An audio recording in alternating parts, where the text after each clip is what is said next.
तो चलिए फिर से 14वें नंबर का जो श्लोक वो छंद है वहीं से फिर से शुरू कर देते हैं, लेकिन संक्षेप में बताएंगे इस बार, है ना।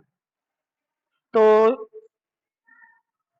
जो 6 अनायतन और 3 मूर्ताएं हैं, 6 अनायतन और 3 मूर्ताएं, तो 6 अनायतन कौन कौन से हैं?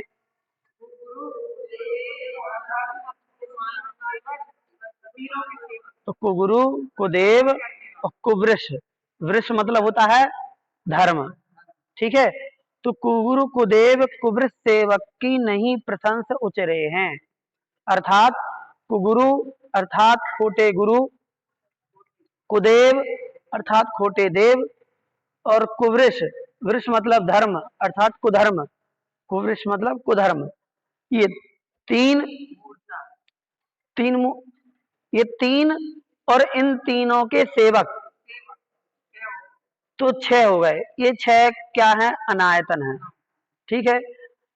इन अनायतनों की नहीं प्रशंस उचरे हैं, प्रशंसा भी नहीं उच्चरित करना चाहिए। मतलब हमने एक पहले बताया था, आयतन मतलब, अनायतन का अर्थ क्या होता है? आयतन मतलब स्थान, ध्यान है किसी को? नहीं है। आयतन मतलब स्थान, और अनायतन मतलब जो स्थान नहीं है। अब बात आती है कि किस चीज का स्थान, किस चीज का स्थान। तो यहां अपन सम्यक की बात कर रहे हैं, धर्म की बात कर रहे हैं, तो यहां पर आएगा धर्म का स्थान। जो सम्यक तो या धर्म का स्थान नहीं है, वो चीजें 6 हैं। पहला, कुगुरु धर्म का स्थान नहीं है, कुदेव धर्म के स्थान नहीं है, और कुधर्म धर्म का स्थान नहीं है, सम्यक्त्व का स्थान नहीं है। 3, और इन तीनों के सेवक, जो कुगुरु की सेवक हों वे, कुदेव के सेवक हों वे, कुधर्म के सेवक हों वे, इनकी हमें मन वचन काय किसी भी प्रकार से ना तो इनका समर्थन करना है, ना इनकी प्रशंसा करना है, ना इनको भला मानना है। यदि ऐसा करते हैं तो ये हमारे हमारे अंदर अनायतन संबंधी दोष कहलाएगा। क्या कहलाएगा? अनायतन संबंधी दोष हमारे अंदर कहलाएगा, जो 25 दोषों में से ये 6 दोष माने जाते हैं, ठीक है। तो कुगुरु कुदेव और कुधर्म इस बारे में पहले ही बताया जा चुका है कि कुगुरु क्या है, पहले भी बता चुके हैं, ठीक है। उपल नाव पत्थर की नाव के समान, है ना। तो इनकी सारी की परिभाषा पहले आ चुकी है, कुगुरु के भी आई है, कुदेव की भी आई है, कुधर्म की भी बताया जा चुका है इस प्रकार से। तो ये 6 अनायतन है। और फिर 3 मूर्ताएं, तो 3 मूर्ताओं में देव मूर्ता, गुरु मूर्ता और लोक मूर्ता, ये 3 नाम प्रसिद्ध हैं। लेकिन ये 3 नाम यहाँ पर नीचे की लाइन में दिखाई नहीं देते हैं। ये यहाँ पर लिखा है, जिन मुनि जिन सुत बिन कुगुरादिक तिन्हें न नमन करे हैं। जिन, हाँ, तो यहाँ पर ये चीज लिखे हैं, कुगुरु कुदेव, और अर्थ में देखेंगे आप तो देखो क्या लिखा है, जिन मतलब जिनेन्द्र देव लिखा है, ठीक है। और मुनि मतलब वीतराग मुनि लिखा है, जिन सुत मतलब जिनवाणी लिखा है। इनको छोड़ करके, बिन बिन शब्द से लिखा है छोड़ करके, तो जिनेन्द्र देव मतलब सच्चे देव, मुनि का मतलब वीतराग मुनि सच्चे गुरु, और जिन शुद्ध मतलब जिनवाणी, ठीक है। इनको छोड़ करके किसी भी कुगुरादिक मतलब कुगुरु कुदेव और कुधर्म को नहीं नमन करना है, नमस्कार नहीं करना है, वहां पर उस राय पे नहीं चलना है। यदि चलते हैं तो मूर्ता कहलाएगी, यदि नहीं चलते हैं तो मूर्ता संबंधी दोष नहीं होगा। अब आपको बता देते हैं, जो अन्य शास्त्रों में 3 मूर्ताएं कौन कौन सी हैं? देव मूर्ता, गुरु मूर्ता, लोक मूर्ता, ठीक है। तो देव मूर्ता के लिए जिन शब्द आ गया, तो जिन को, नहीं नहीं, है ना, नाम यही है। हाँ, जिन मुनि और जिन शुद्ध, इनसे उल्टा यदि होता है, जिनेन्द्र देव को नमस्कार न करके उनसे उल्टे आचरण वालों को अपन नमस्कार करते हैं, देव मूर्ता में आएगा। मुनि, जो सच्चे मुनि हैं, सच्चे गुरु हैं, 28 मूलों वाले, उनके अलावा किसी अन्य को करते हैं नमस्कार, तो वो गुरु मूर्ता में आ जाएगा। और जिन शुद्ध शब्द से यहां पर अपन को ले लेना चाहिए लोक मूर्ता या शास्त्र मूर्ता, ठीक है, या धर्म मूर्ता, कुछ भी चारों। हाँ, बिल्कुल होगा, ठीक है। लेकिन यहाँ पर जिन शुद्ध मतलब जिनवाणी लिखा है, लेकिन आपको अर्थ ये समझना है कि यहाँ पर लोक मूर्ता जो दूसरे ग्रंथों में लिखा है उसको यहीं से ले लेना चाहिए, ठीक है। इसके उल्टा जो करेगा वो, तो इनको छोड़ करके कुगुरु आदिक जो हैं उन्हें न नमन करे हैं। जो सम्यक दृष्टि व्यक्ति होता है वो कुगुरु आदिक को नमस्कार नहीं करता है। मूर्ता का मतलब क्या होता है? मूर्ता मतलब मूर्खता, मूर्खता मतलब विवेक रहित जो विचार होते हैं, मूर्ख, उसी को तो मूर्ख कहते हैं अपन लोग। मूर्ख किसे कहते हैं? मूर्ख उसे कहते हैं कि जो चीज अपन को सब लोग जानते हैं कि ये ऐसे ही करना चाहिए, फिर भी कोई उसका उल्टा काम करे, तो अपन कहते हैं कि तुम मूर्ख हो, है, अविवेकी कहेंगे उसके लिए। सबको पता है कि पैर में पहनी जानी चप्पलें, चप्पल या जूता जो है उसके दो ही मतलब दो होते हैं उसके हिस्से, एक बाएं पैर में पहनना पड़ता है, एक दाएं पैर में पहनना पड़ता है। चप्पल एक बाएं पैर की होती है और एक दाएं पैर की होती है। अब कोई व्यक्ति दाएं पैर की चप्पल बाएं में और बाएं पैर की चप्पल यदि दाएं में पहनता है तो उसे क्या कहेंगे अपन? मूर्ख कहेंगे।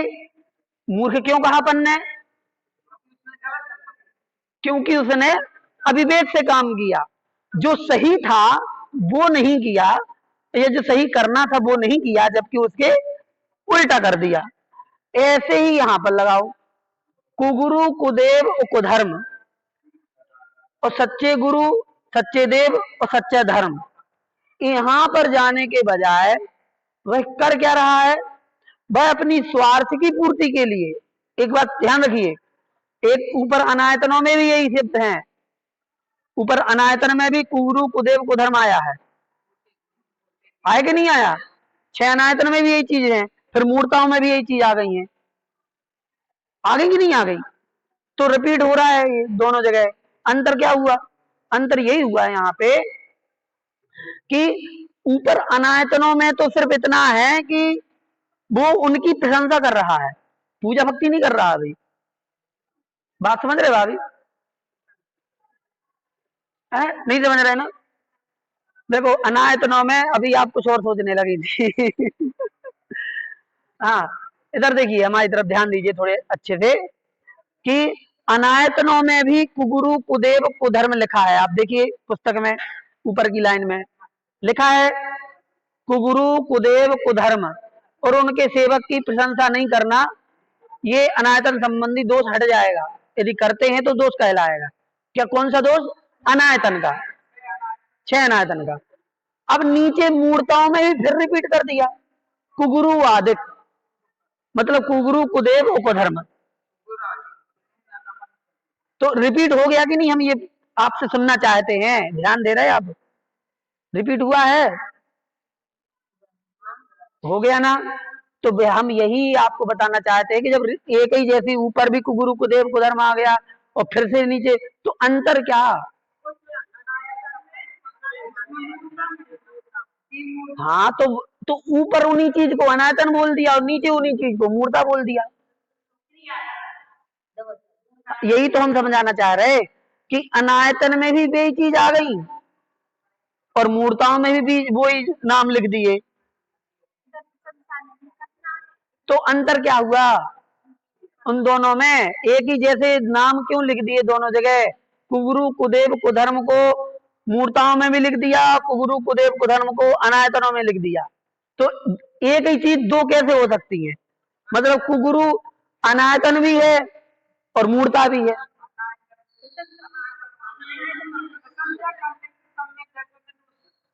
तो अब इनमें अंतर बता रहे हैं आपके लिए कि दोनों जगह नाम जरूर एक से लिखे हैं, लेकिन दोनों में अंतर क्या समझना है? अंतर ये समझना है कि कुगुरु कुदेव कुधर्म और उनके सेवकों की जब हम प्रशंसा करते हैं, ठीक है, पूजा भक्ति नहीं कर रहे हैं, पूजा तो यही कर रहे हैं, भक्ति यही, लेकिन आप कोई यदि उनकी बातें सुनाता है तो आप उनको अच्छा मानने लगते हो कि हाँ वो भी ठीक है, अच्छे हैं, समझ रहे, समर्थन करने लगते हो। तो ये अनायतन आता है। और यही चीज मूर्ता कब बनेगी? कुदेव की प्रशंसा करेंगे तो अनायतन है, लेकिन कुदेव ही मूर्ता कब बनेगा? जब हम उनकी भक्ति पूजा शुरू कर देंगे।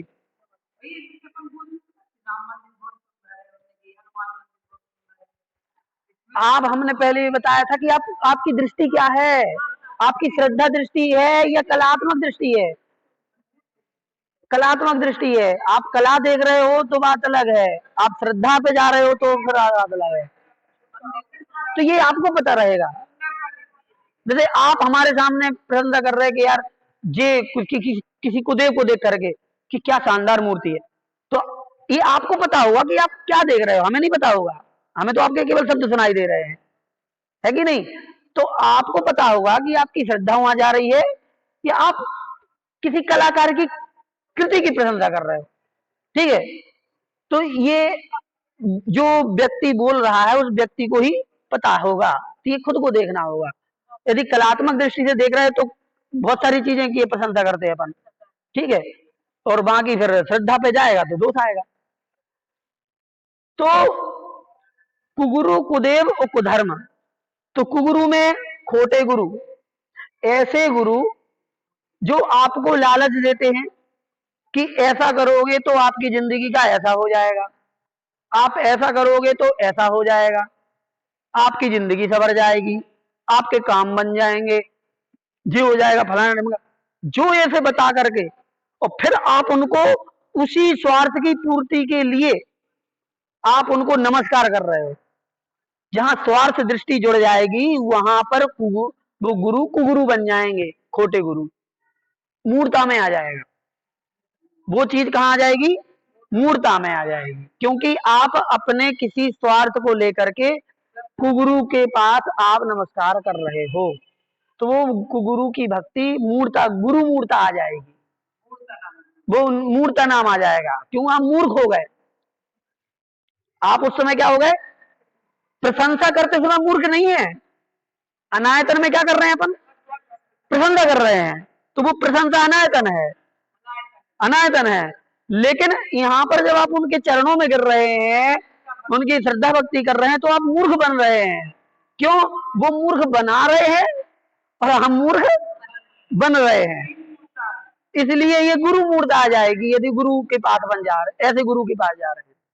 और वास्तविकता है ये वास्तविकता है कि वो मूर्ख बना रहे हैं आपको कि ये ताबीज पहन लो, ये गले में पहन लो, ये ऐसे कर लो वैसे कर लो, और आप उनकी बातों में आ रहे हैं, हम उनकी बातों में आ रहे हैं, वही वही उन्हीं के जो भी कर रहे हैं। तो इसीलिए इस चीज को फिर अपन मूर्ता में ले जाएंगे कि ये कहलाएगी गुरु मूर्ता, कि जो गुरु लायक है ही नहीं उनको हमने गुरु बना दिया। अब कुदेव देव मूर्ता क्या कहलाएगी? देव मूर्ता वो कि जो देव बनने लायक है ही नहीं, जो देव के जिनमें कोई लक्षण है ही नहीं, देव का कोई चिन्ह है ही नहीं। नहीं नहीं, हम बता रहे हैं आपको, फिर भी हम उनको सच्चे देव मान करके, भगवान मान करके उनकी पूजा कर रहे हैं। अब यहाँ पर आप कह रहे रक्षक देव, यहाँ सच्चे देव की बात हो रही है, स्वर्ग के देव की बात ही नहीं है। रक्षक देव स्वर्ग के देव हो गए ना, तो ये तो स्वर्ग के देव हैं, देवगति वाले देव हैं। हम यहाँ बात कर रहे हैं जिनको आपको पूजा करना है, जिन सच्चे देव की, तो आप सच्चे देव के बजाय ऐसे देवों की पूजा करें। अब उदाहरण के लिए आप पीपल के पेड़ की पूजा करने लगो, अब वो तो देव है ही नहीं। बरगद पीपल, अब पेड़ों की पूजा करने लगे, सूर्य की पूजा करने लगे, आप नदी की पूजा करने लगे, पत्थर का ढेर लगा दिया उसकी पूजा करने लगे, तो ये कहलाएगा देव मूर्ता। कि भैया तुमको इतना ज्ञान नहीं है कि देव होता क्या है, तो ये क्या कहलाएगा? देव मूर्ता। और काय के लिए कर रहे हैं? कि इनकी पूजा करने से ऐसा हो जाएगा, और इनकी पूजा करने से मनोकामना, इनकी पूजा करने से ऐसा हो जाएगा। तो इस प्रकार से जो मन में आप भाव ये लाते हैं कि ऐसा करने से हमें ऐसा हो जाएगा, और फिर आप किसी को भी देव मान लेते हैं।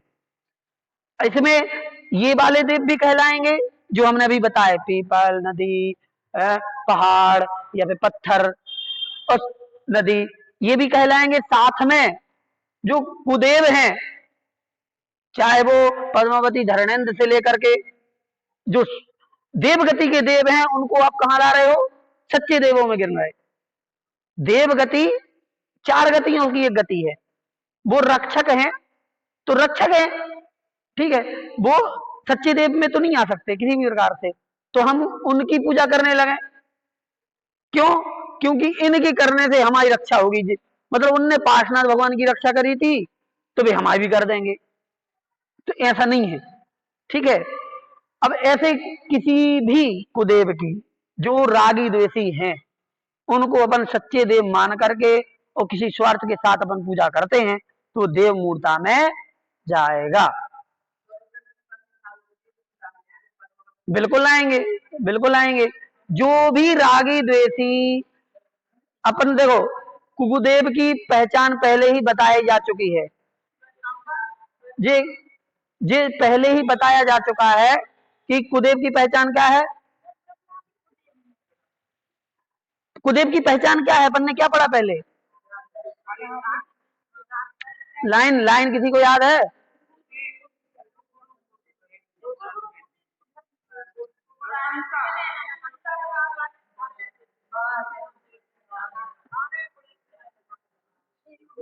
देखो गुरु हो गए, और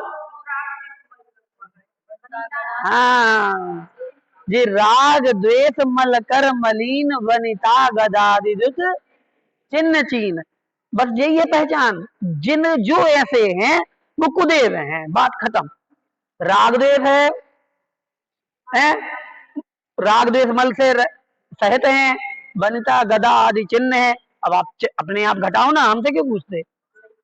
पढ़ने के बाद फिर नहीं पूछना किसी से, आप खुद समझो इस चीज को कि ये है कि नहीं। आप देव, आपको सूत्र बता दिया, आप फिट करो आप सूत्र को, यही तो। अरे अब लाइन भूल जाते तो भूल जाते, लेकिन उसका अर्थ तो याद रहता है ना। हाँ? अरे तो भैया स्वाध्याय करें तब तो पता चले, जब शास्त्र पढ़ेंगे हैं तब तो पता चलेगा कि हाँ जो राग द्वेष कहलाता क्या है, और वे रागी द्वेषी हैं कि नहीं है, तो तब तो पता चलेगा कि हाँ यार जैसे हम हैं वैसे तो वे रागी द्वेषी हैं, तो जब हमारे उनमें अंतर क्या रहा फिर? तो ये जब ये स्वाध्याय के बाद ही समझ में आता है, इसीलिए। तो कुदेव का हो गया। और कुधर्म, कुधर्म को यहाँ पर लोकमूर्ता नाम से प्रसिद्ध है, ये दूसरे शास्त्रों में लोकमूर्ता। लोकमूर्ता में क्या होता है? लोक में प्रचलित होने वाली ऐसी बातें, रूढ़ी, जिनको धर्म का जामा पहना करके और फिर उसको धर्म बताया जाता है, जबकि वो धर्म कहीं से लेना देना है ही नहीं।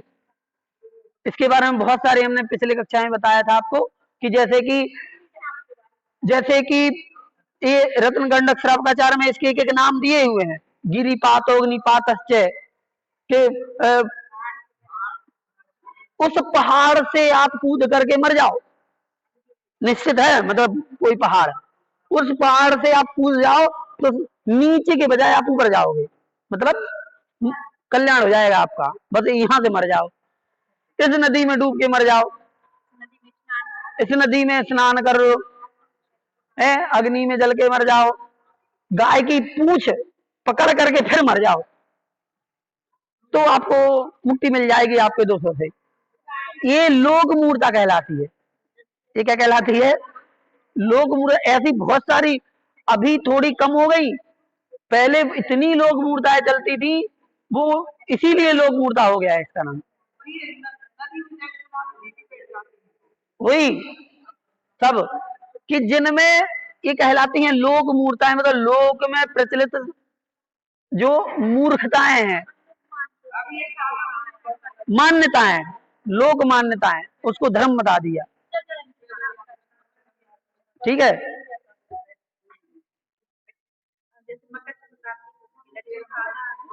अब एक जने बोल रहे हैं कि वहां पे होती है पूजा। देखो, बहुत जगह होती है पूजा, तो जो करते हैं वो अपन ना, तो अपन को किसी को रोकना नहीं है, हैं? क्योंकि ये फिर एक विसंवाद का कारण बनता है। अपन तो शास्त्र पढ़ रहे हैं, तो जो सही बात है वो बताते हैं। क्योंकि सुनिए, क्योंकि जो करने वाले हैं, एक बात बिल्कुल सही बताते, पहले पूज्य सुधा सागर जी महाराज जी ने भी आज से 10-15 साल पहले हर चीज के विषय पे इतना खुल के बोला है, इतना खुल के बोला है, जितना जिंदगी में किन्हीं मुनि महाराज ने नहीं बोला होगा। चाहे सोनगढ़ के लिए बोला हो, चाहे बीसपंथी के लिए, पद्मावती क्षेत्रपाल की पूजाओं के लिए, धरणन पद्मावती, इतने लंबे लंबे प्रवचन किए हैं उन्होंने, इतने, इसके कारण से उनकी छवि भी ऐसी बनी कि जी ऐसे बोलते हैं। फिर बाद में उनको यही समझ में आ गया कि जो करता है वो छोड़ेगा नहीं, चाहे कछु कर लो, है, और जो नहीं करते हैं वो करेंगे नहीं। हाँ, इतना जरूर है, जो नहीं करते हैं उनको मौका मिलेगा, जो करने लगेंगे लोभ में आकर के। हाँ, क्योंकि जिनको पता नहीं है, इसलिए अब वो यदि कोई ऐसा मैटर छेड़ते हैं, तो उनने भी इस चीजों पे अब सालों से नहीं बोला। वो वो कहते हैं स्त्री अभिषेक को लेकर के हो, चाहे पंचामृत अभिषेक को लेकर के हो, इतनी जो बीसपंथी मान्यता है, तो सीधा सी बात है कि जो जो करता है आप समझाओगे तो वो नहीं मानेगा, उल्टा विवाद हो जाएगा। ठीक है, इसलिए इसलिए इन चीजों को, भाई तुम्हें अच्छा लगता है तुम करो, पूछोगे तो हम बताएंगे कि ये गलत है, नहीं पूछोगे तो नहीं बताएंगे। और स्वाध्याय की चर्चा चल रही है, जो सही है वो बताया जाएगा, बाकी जो कर रहा है सो करे, और ना कर रहा है तो ना करे। इस प्रकार की बात होती है। तो ये मूर्ताएं होती हैं, और इन मूर्ताओं में नहीं पढ़ना ही अपने सम्यक्त संबंधी दोष को बचाना है। ठीक है, जिससे सम्यक्त में दोष ना लगे, इन मूर्ताओं से बचना है, यदि सम्यक्त स्थिति बने रहना है तो। ठीक है, 6 अनायतन और 3 मूर्ताएं, देव मूर्ता, गुरु मूर्ता, लोक मूर्ता, इनसे बचना है। ठीक, अब आज की कक्षा तो यहीं पे फिर खत्म हो गई है। अब उनने कहा था फिर से बताओ, तो हमें भी याद आ गया, चलो रिकॉर्ड नहीं हुई है, रिकॉर्ड कर देते हैं, तो रिकॉर्ड हो गई है आज की, इसको। हाँ, तो अब आज की कक्षा यहीं पे समाप्त करेंगे। ठीक है, और कल 15, 16 और 17, जहां तक है, हाँ, तीनों तो नहीं हो पाएंगे, पर 1-2 जरूर हो जाएंगे। ठीक है, और कुछ पूछना हो तो आप पूछ सकते हैं।